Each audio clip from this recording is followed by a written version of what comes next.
Olá pessoal, aqui é mais uma vez o professor Alberto, nessa videoaula Descomplicando, um resumão de história, um conteúdo aqui 3 em 1. Nós vamos falar do imperialismo asiático e africano, o africano e asiático, a Primeira Guerra Mundial de 1914 e a Revolução Russa. Então não tem como entender esses conteúdos de forma separada. Então nós vamos fazer aqui um resumo para o fechamento dessas 3 temáticas da disciplina de História. Então, acompanhe aqui, vai ter alguns links, alguns hiperlinks para um aprofundamento e preparar vocês aí para o fechamento dessas temáticas. Então, vamos lá. É uma orientação de estudo do 2º bimestre. Essa orientação de estudo está fundamentada no imperialismo africano e asiático do século XIX e XX, da Primeira Guerra Mundial de 1914 a 1918, ela tem tudo a ver com o imperialismo. Então, o imperialismo é uma causa indireta, uma causa fora da Europa. E a Revolução Russa de 1917, que ela tem também algo em comum aqui com a Primeira Guerra Mundial. A crise de 1929, a Guerra Civil Espanhola e a Segunda Guerra Mundial vai ficar para um próximo momento ou uma próxima videoaula. Então, primeiro, pessoal, nós precisamos dialogar com as tecnologias, as plataformas. Então, acesse os links que existem dentro dessa plataforma que o professor Alberto criou, para que vocês possam analisar as características da Revolução, o imperialismo na Ásia, como aconteceu, as guerras decorrentes desse imperialismo no Japão, imperialismo na África, que tem um aprofundamento. Voltando para a nossa apresentação do imperialismo africano e asiático, eu começo aqui com uma parte cartográfica. Então, não tem como eu entender esse imperialismo africano se eu não analisar a invasão e exploração do continente africano. Então, a França, a Grã-Bretanha, Portugal, Espanha, Itália, Bélgica, aqui na legenda percebemos que esses países, eles começaram a invadir e explorar o continente africano em busca de suas riquezas, para mandar para lá os seus produtos, para vender, buscando matéria-prima, que nós vamos ver no próximo momento. Não se contentando com o continente africano, o caminho agora foi o quê? O continente asiático. Então, nós percebemos que a Alemanha, tem colônia aqui, a Bélgica, a Espanha, a França, o Reino Unido, toda essa parte aqui da Austrália e essa parte da Índia, Birmânia, foram colonizadas pelo Reino Unido, no caso aqui pela Inglaterra. Então, esses países, a Itália, Portugal, eles vão direcionar agora para o continente asiático, chegando aqui a parte da Oceania. Continuando aqui o nosso tour, nós vamos analisar primeiro, pessoal, eu tenho que saber as causas desse imperialismo. Então, uma das causas são a Revolução Industrial do século XIX. Então, por volta de 1850 a 1870, o excedente desses produtos precisa de matérias-primas no continente asiático e africano. Além disso, também exportar o que estava sobrando lá. Eu não consigo vender mais para os países europeus, eu vou buscar vender esses produtos no continente asiático e africano. Outra questão aqui também em jogo é a ideologia. Então, criou-se na Europa uma ideologia de que a raça branca era superior às demais raças no planeta. Então, criou-se um eurocentrismo. O que seria esse eurocentrismo? A Europa como centro. Então, segundo os europeus, eles tinham o quê? A missão civilizadora de praticar o quê? Uma aculturação dos povos africanos e asiáticos. É uma ideologia. Sabemos que não existe uma etnia superior às demais. Outro fator também que vai causar esse imperialismo é o crescimento demográfico e o aumento da população. Então, eu preciso mandar essa população para algum lugar para aliviar o quê? A Europa. Então, esses países europeus industrializados e ricos precisam de áreas de influência e depois a própria invasão dos territórios, que vai ser o continente africano e o continente asiático. Então, aqui nós vamos articular essas engrenagens. Desenvolvimento. Como que procede o imperialismo? Então, dentro do imperialismo, desenvolveu um contexto, pessoal, da superioridade dos países ricos. Então, eles precisavam solucionar os problemas econômicos, os problemas políticos, culturais e sociais dessas grandes potências, Inglaterra, Portugal, França, Alemanha. Eles precisavam ali de recursos e vão direcionar todas as suas forças para o continente africano e o continente asiático. Primeiro, eles formaram áreas de influência. Então, eu tenho uma denominada área, eu vou vender o meu produto, vou negociar com os representantes e governantes locais. Depois, não se contentando com essa área de influência, começa um segundo momento, que é o que? A invasão do território. Então, nesse momento aqui, eu vou mandar exército. Países que mais beneficiaram com o imperialismo, podemos colocar aqui numa escala: Inglaterra, França, Bélgica, Alemanha, Portugal, Espanha, entre outros países também. Considerações. Considerações seriam as consequências desse imperialismo. Então, as consequências, pessoal, para o continente africano e asiático, foi o quê? Construir múltiplas realidades dentro desses continentes, aliado à exploração, que resultaram na miséria até hoje desses países e alguns conflitos étnicos e políticos. Então, percebemos que, de vez em quando, a mídia mostra que esses países estão em constante conflitos dentro do seu território. Por quê? Colocaram dentro do mesmo território etnias diferentes, de religiões diferentes, causando esses conflitos étnicos e políticos que perduram até hoje. Na história, na parte historiográfica, é o quê? O imperialismo africano e asiático foram conflitos de interesses políticos e econômicos entre as potências europeias. Então, esses conflitos lá no continente africano e asiático vai gerar certa rivalidade na Europa. Então, vai ter uma rivalidade entre França e Alemanha, vai ter uma rivalidade entre a Inglaterra e a Alemanha, disputando ali o poder econômico, o poder industrial, servindo de causas base ali para o início da Primeira Guerra Mundial, que vai de 1914 a 1918. Então, por isso que não podemos estudar o imperialismo de forma isolada. Temos que estudar ele dentro do contexto do início do século XX. Aqui nós vamos analisar a Primeira Guerra Mundial também dentro do contexto do imperialismo. Então, aqui também tem o aprofundamento, que são links, hiperlinks, que você pode buscar mais um conteúdo mais profundo da Primeira Guerra Mundial. Mas vamos continuar aqui no nosso tour histórico. A princípio, tem uma história animada da Primeira Guerra Mundial, contada em 5 minutos. É de suma importância analisar como que vão formando os grupos rivais dentro do continente europeu, que é mais tarde chamado de Tríplice Aliança e Tríplice Entente. E aí acontece a Primeira Guerra Mundial. Vamos prosseguir isso agora no momento, devido ao tempo, vamos para as causas. Então, como foi citado, não tinha como estudar o imperialismo separado da Primeira Guerra Mundial. Uma das causas indiretas é o imperialismo africano e asiático. Então, essa disputa de poder no continente africano vai refletir na Europa, causando certas rivalidades, e logo em seguida surge a Primeira Guerra Mundial. Então, quais são essas rivalidades? França e Alemanha, cria-se uma rivalidade porque a França perde uma riquíssima região da Alsácia-Lorena, que tinha minérios, para a Alemanha. Então, cria-se um certo revanchismo aqui. Conflitos e rivalidades entre Rússia e Alemanha. O conflito aqui é de objetivo cunho nacionalista. Por quê? A Rússia procurava defender na Europa os povos de origem eslava, ou seja, os povos eslavos, enquanto a Alemanha defendia os povos germânicos, de origem germânica. Então, isso cria um certo desconforto nacionalista dentro do continente europeu, que vai direcionar para a Primeira Guerra Mundial. Outro conflito também mais industrial e econômico é a Inglaterra e a Alemanha. As duas estão ali se despontando na indústria e eles vão concorrer a áreas econômicas e industrial na Europa, causando rivalidades.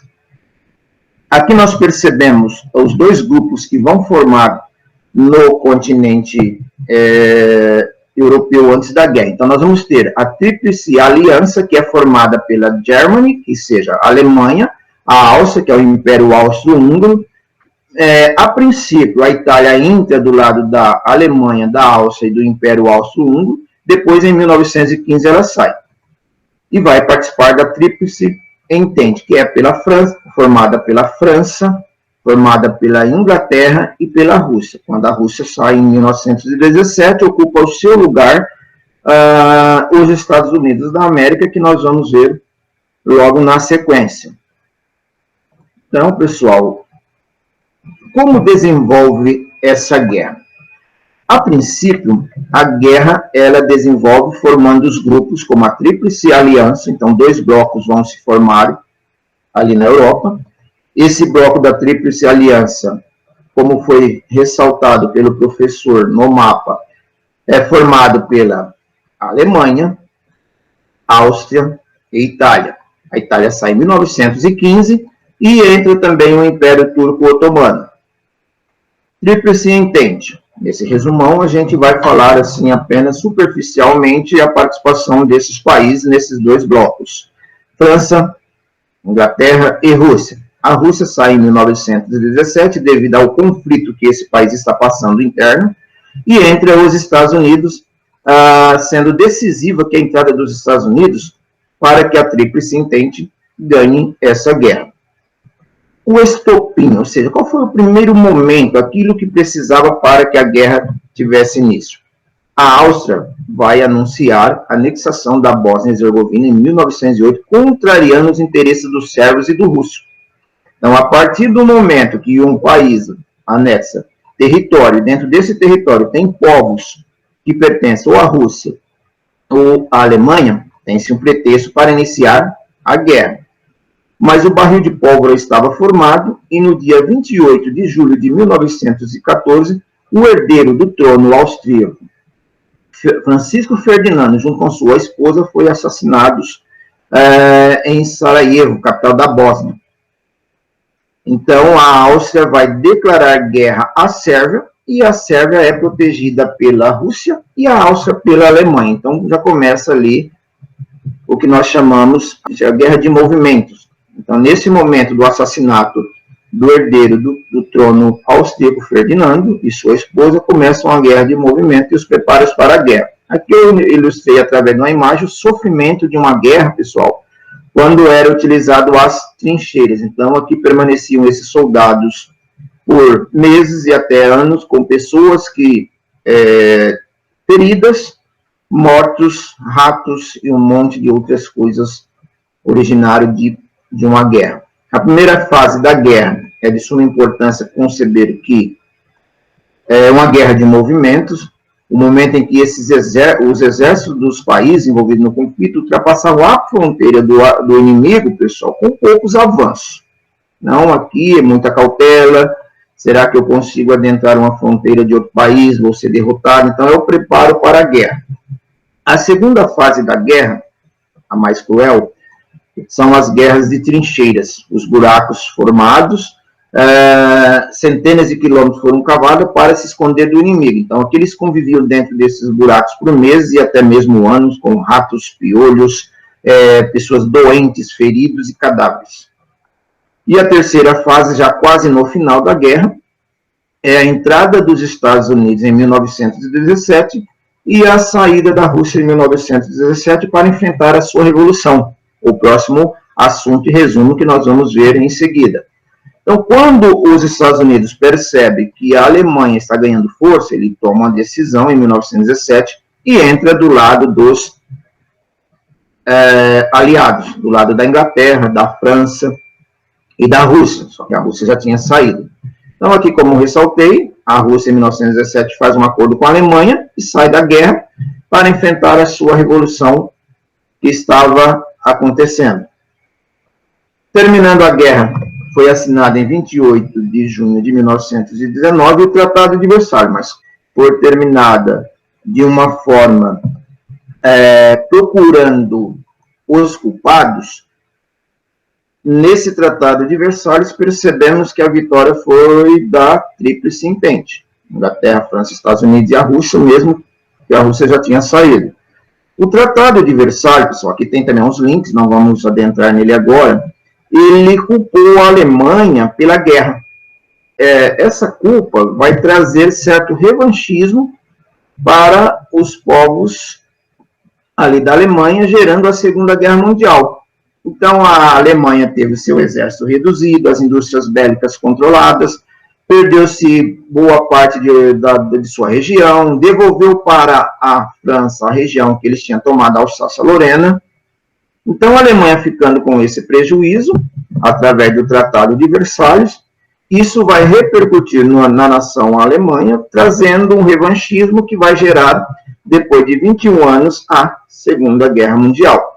Então, não dá para estudar imperialismo separado, nem a Primeira Guerra Mundial, que é todo um contexto ali dentro da Europa. Prosseguindo aqui, consequências da guerra, várias perdas ali humanas, destruição da Europa, mas assim, trouxemos aqui algumas consequências dessa guerra. A Europa ficou arrasada, aproximadamente 30 milhões de pessoas, 30 milhões de mortes no conflito, e os Estados Unidos saem desse conflito com o título de potência política e econômica do planeta.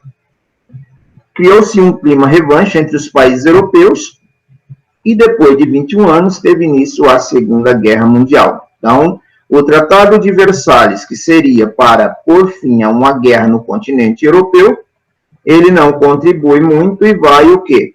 Acirrar os ânimos, causando a Segunda Guerra Mundial de 1939 a 1945.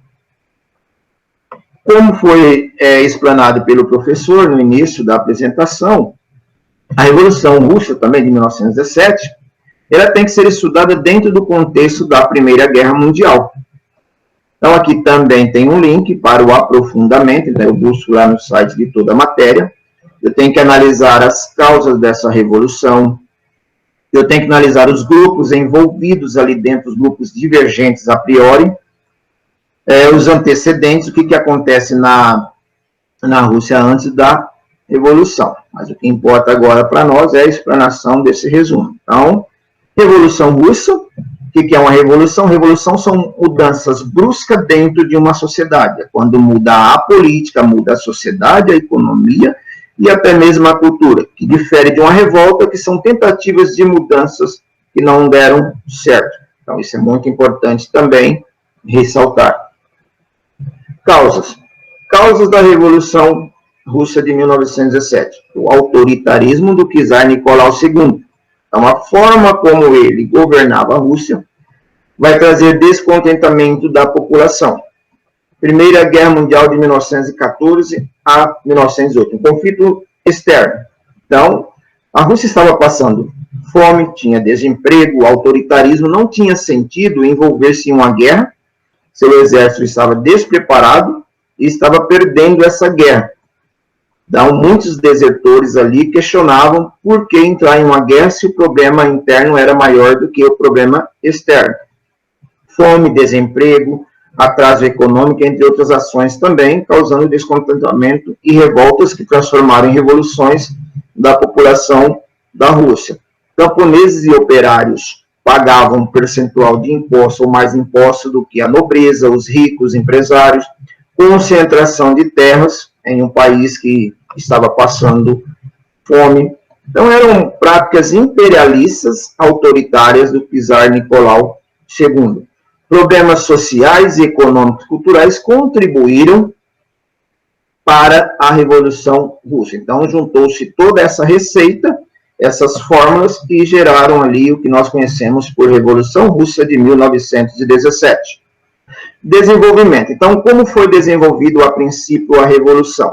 Primeiro, em 1905, a Rússia declara guerra ao Japão e perde essa guerra, causando descontentamento também na população da Rússia.